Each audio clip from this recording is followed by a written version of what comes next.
Dans un article publié mercredi 18 mai, l'hebdomadaire panafricain, qui a pu consulter une partie du dossier BLA contenant des accusations de détournement de centaines de milliards de CFA, lève le voile sur les très lucratifs montages immobiliers mis en place à l'époque par l'ex-directeur de cabinet de la présidence de la République gabonaise. Son procès pourrait avoir lieu dans les prochains mois. Il risque jusqu'à 30 ans de prison. Extrait. Plus inquiétant pour la défense de BLA, la perspective d'une nouvelle affaire. Selon nos informations, le procès de l'ex-directeur de cabinet de la présidence, qui encourt cette fois-ci jusqu'à 30 ans de prison, devrait avoir lieu dans les prochains mois.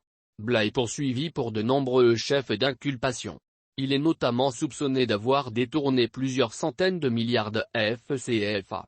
Dans une partie du dossier que Jeune Afrique a pu consulter, il est fait état d'un montage de société écran ayant notamment permis à l'intéressé de devenir le propriétaire d'un parc immobilier estimé à plusieurs dizaines de millions d'euros.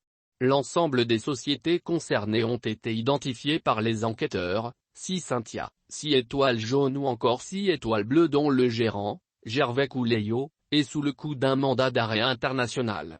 Ces sociétés civiles immobilières ont fait l'acquisition, en quelques mois, de plusieurs immeubles, dont 2 d'une valeur de 4 milliards de CFA, qui abritent les services de l'UNICEF et du Bureau régional des Nations Unies pour l'Afrique centrale, UNOCA, au Gabon, un centre commercial d'une valeur de 11 milliards de CFA situé dans la zone d'Olomouc, ou encore un immeuble de 6 étages dans le centre-ville de la capitale estimé à 1,85 milliard de CFA. Autre élément du dossier, l'émission d'un mandat d'arrêt international à l'encontre d'un ressortissant libanais, un certain Hadi Jabé.